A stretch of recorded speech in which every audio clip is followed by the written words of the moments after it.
It all started with a dream, a vision to create the next champion product that will be beneficial to our health. Meron kasi kami nung dalawang makukulit na distributor. Ang sabi nila sa amin, Ma'am, Sir, mag-market naman tayo ng barley. Itong produktong to, sikat na ito sa buong mundo. Pero sa Pilipinas, ngayon pa lang magsisimula. Tagal namin pinag-isipan yon. Of course, ako as a person, as a network marketer, I'm open-minded to opportunities. So what I told them is, sige, what I'll do is I'll look for a research team to review or study barley. In the course of looking for it, we found a very good supplier of organic barley grass in New Zealand. From then on, we've continuously researched about barley. We've talked to several people until we came across an article in the internet stating, according to the US FDA, that any food containing barley can dramatically increase the risk for coronary heart disease. I believe God gave us a very good product to give good health and a very good income for a lot of people.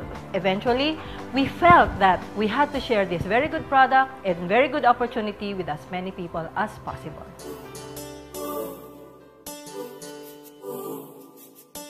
What I love about this business is that more than the profit, meron talagang rewards na mahirap i-describe.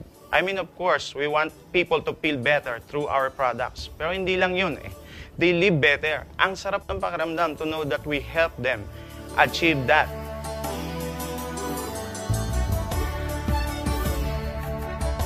Hindi ko akalain na ipagbabago sa buhay ko. Nakuha ko lahat dito, yung dating salat kami sa financial. Ngayon masasabi ko na meron akong financial freedom. Bakit ko masasabi? Kasi yung dating sinusweldo ko kay Ma'am Minette na 1 week, 1 day nakukuha ko dito.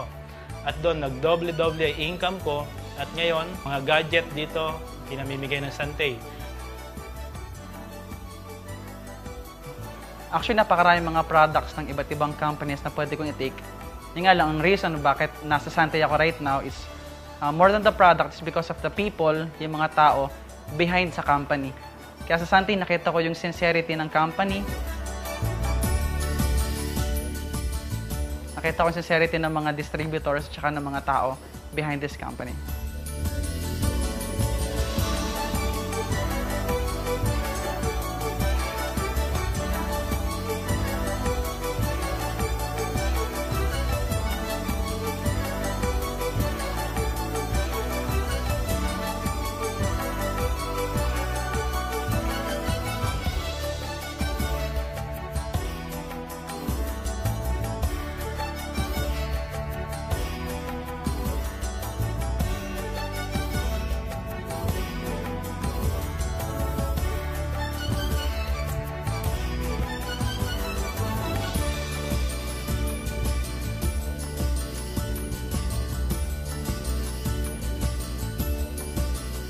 But the thing is, we never stop.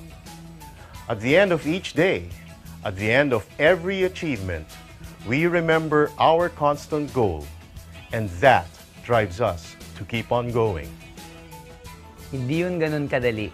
It's not just about wanting to go on. Because to go on, kailangan may tapang ka. Tapang to take the next step forward.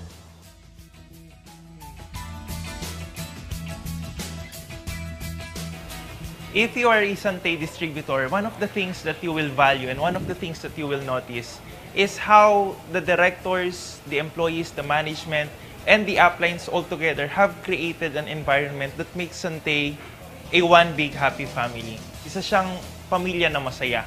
Kaya hindi mo mararamdaman yung hirap, hindi mo mararamdaman yung pagod habang ginagawa yung negosyo. I guess the reason for all of this is kasi wala sa kanila ang nagmamataas.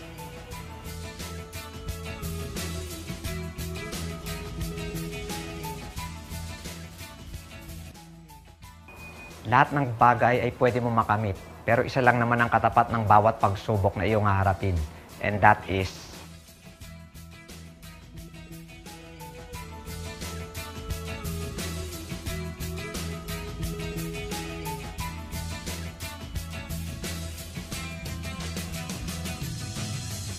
What they love most about Santay is the product, people, the system, triathlon team, the events, The management, income. training. Dito ako gumaling.